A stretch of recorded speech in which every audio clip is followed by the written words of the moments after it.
Assalamualaikum warahmatullahi wabarakatuh. Selamat pagi, salam sejahtera untuk kita semua.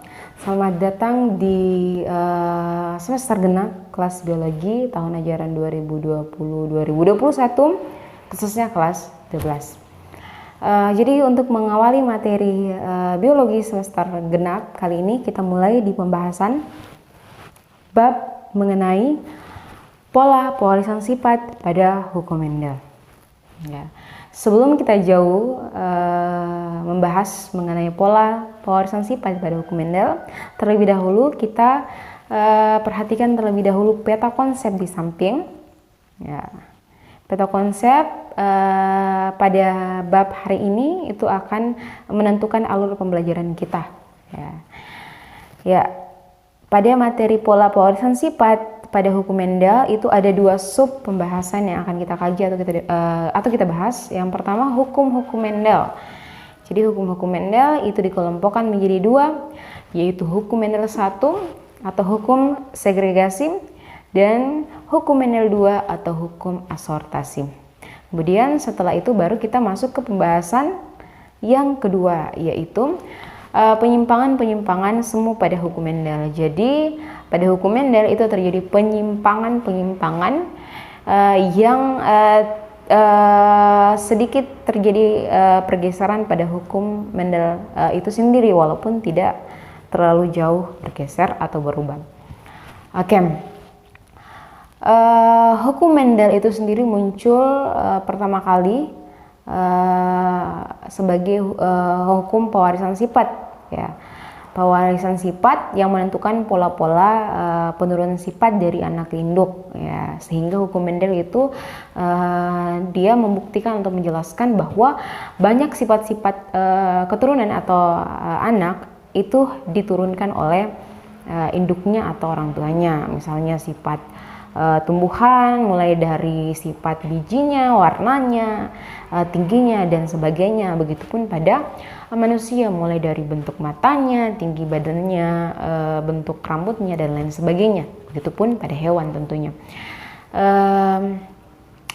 Pada hukum Mendel pencetusnya itu pertama kali dicetus oleh sesuai nama prinsip atau hukumnya itu Mendel, yaitu seorang ilmuwan berkebangsaan Polandia yang bernama Gregor Johann Mendel, sehingga nama hukumnya hukum Mendel.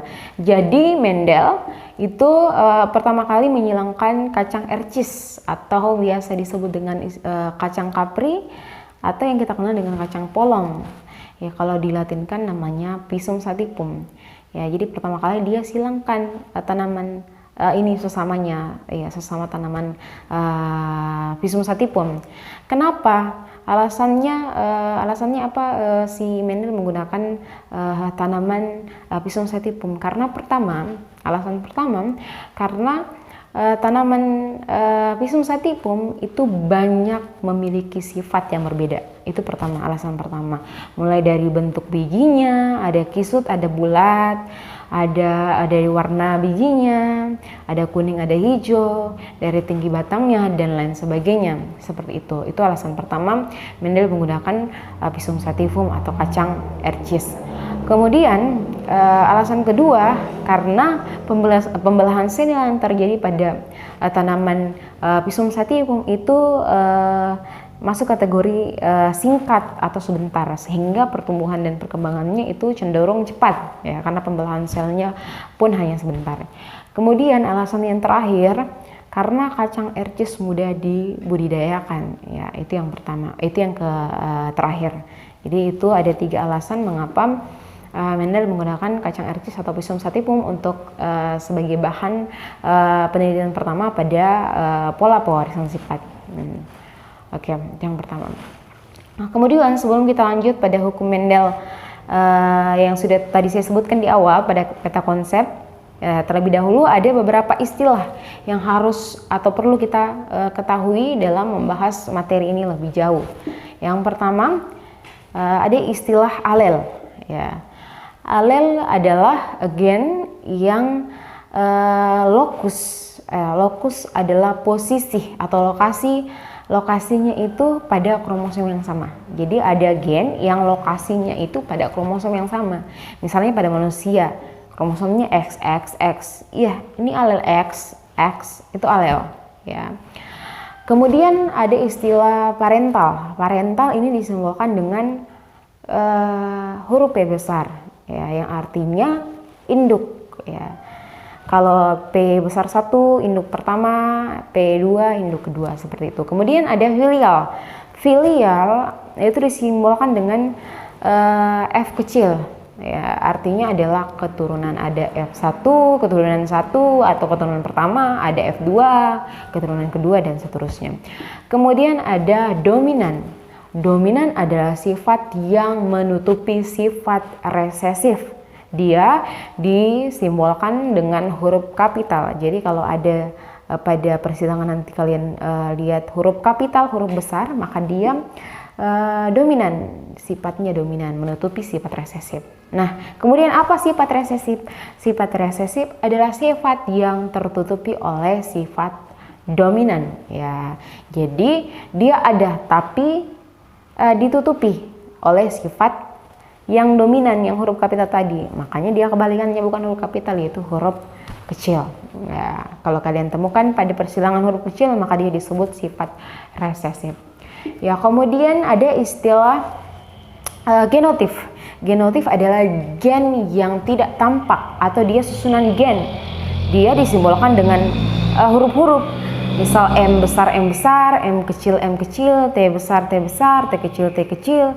Itu namanya genotip. Ya, sifat yang tak nampak, dia susunan gen saja. Misal rambut saya lurus, berarti mungkin saya punya di genotip L besar. Itu maksudnya genotip, dia tidak tampak. Nah, ada istilah fenotip kebalikannya. Dia kebalikan dari genotip, sifat yang tampak. Contoh rambut kita lurus. Lurus itu fenotip. Ada mawar merah itu fenotip. Ya, genotipnya apa mawar merah? M besar. Seperti itu. Jadi fenotip adalah sifat yang tampak, contohnya merah, putih, merah muda, dan seterusnya. Kemudian ada rasio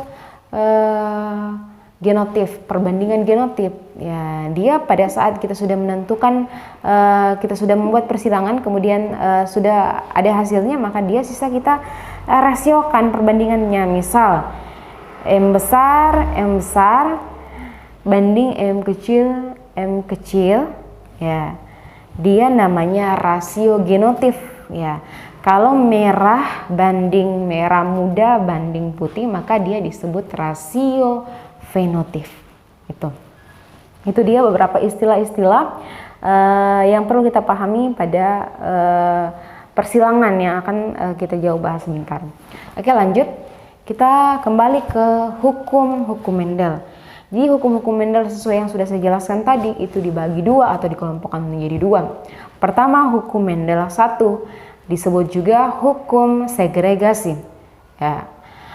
Apa hukum Mendel 1? Hukum Mendel 1 atau hukum segregasi menyatakan bahwa setiap gen-gen yang memiliki alel-alel ini akan terpisah. Ya, segregasi itu memisah pada saat pembentukan gamet. Saya ulang, hukum Mendel 1 atau hukum segregasi adalah gen-gen yang memiliki alel yang sama ini akan memisah secara bebas pada saat pembentukan gamet. Ya, pada saat pembentukan gamet. Ya, dia contohnya adalah persilangan monohibrid atau persilangan yang mempunyai satu sifat yang berbeda. Sebentar saya berikan contoh. Ya, kemudian kita lihat yang hukum Mendel 2 atau hukum asortasi. Jadi hukum Mendel 2 atau hukum asortasi menyatakan bahwa gen-gen yang memisah tadi ini akan mengelompokkan diri atau bergabung secara bebas pada saat pembentukan gamet. Ya, pada saat pembentukan gamet dia masuk pada persilangan dihibrid atau persilangan dua sifat yang berbeda. Ya, kita lihat contoh persilangannya. Kita langsung masuk ke persilangan. Kita lihat persilangan monohibrid, tadi saya bilang persilangan satu sifat yang berbeda. Kita lihat, kita ambil contoh bunga mawar merah dominan, ya. Bunga mawar merah dominan disilangkan atau dikawinkan dengan bunga mawar putih resesif. Nah, diperoleh keturunan F1 100% bunga mawar. Oke, coba perhatikan rasio perbandingan genotip dan fenotipnya, ya, berapa presentasinya. Oke, coba lihat. Mawar merah M besar karena tadi di soal mawar merah dominan berarti harus kapital. M besar disilangkan dengan mawar putih M kecil, maka akan terjadi pemisahan pada pembentukan gamet, pemisahan alel pada pembentukan gamet. Kita lihat gamet ini akan memisah, yaitu M besar, ya, M besar, kemudian M kecil. Kita tidak tulis M besar tidak, karena dia pada prinsipnya sama, karena pada saat ditulis dua hasilnya pun akan sama. Besar M besar memisah. Nah, filial satunya sisa digabungkan, maka M besar M kecil, sesimpel itu. Maka yang dihasilkan, karena ini contoh soal dominan, ya, contoh persilangan monohibrid dominan, maka yang dihasilkan adalah 100% mawar merah M besar M kecil. Kenapa? Karena di sini ada M besar yang menutupi tadi sifat resesif dari M kecil yang putih, tertutupi, itu maksudnya dominan. Jadi keturunan pertamanya 100% mawar merah.